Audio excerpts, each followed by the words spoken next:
Kryeministri i Serbisë Aleksandar Vučić ka thënë se nuk do të heqë dorë nga ideja një dite të përbashkët përkujtimore për viktimat e të gjitha luftrave të ish Jugosllavisë. Ai ka thënë se ndihet krenar për këtë iniciativë, edhe pse propozimi nuk është i përkrahur nga liderët e tjerë ballkanik. Këta të fundit kanë thënë se propozimi i Vučićit tenton të barazojë dhunën dhe represionin e shkaktuar nga shteti i Serbisë. E kundër kësaj ideje kanë dalë edhe historianët e njohur të Kosovës. Historiani Hakif Bajrami ka thënë se Vučići nuk ka asnjë të drejtë që të kërkojë një datë të përbashkët, por atë po e bën për konsum të jashtëm. Së pari duhet Vučići të merr dhe të analizon se çfarë kanë bërë ushtarët e tij në Kosovë. Çfarë ka bërë ushtria, policia, paramilitarët, të gjithë kriminalë. Bajrami ka thënë se Vučići dhe kompania neofashiste duhet të vinë të kërkojnë falje dhe të bie në gjojnë për krimet e bëra në Kosovë.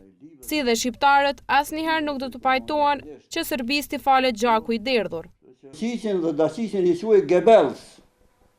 Ata janë përgjegjës për 20.000 femra të dhunuara. Atyne motrave, atyne nonave, atyre femrave s'pari do t'ju kërkojnë falje ata.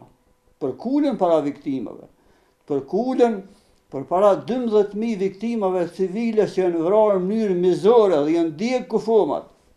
Edhe historiani Frashër Demaj nuk pajtohet me iniciativën e kryeministit të Serbisë, nga se sipas tij, viktima me xhelatin nuk mund të parazohen asnjëherë.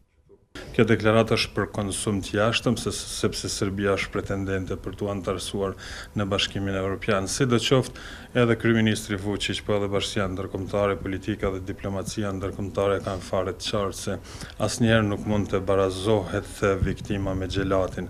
Dhe kjo është një, domethënë, pretendim i paskrupullt i qeverisë serbe. Sipas historianëve, Vučići dhe Dačići duhet ta dinë që asnjë udhëheqës në Kosovë nuk ka të drejtë ta shes gjakun e derdhur. Idesë së Vučićit i është kundërpërgjigjur mënyrë edhe zëvendës kryeministri Hashim Thaçi, i cili ka thënë se pajtimi duhet i shërbejë së armës dhe jo politikës zitore e spektakleve mediatike.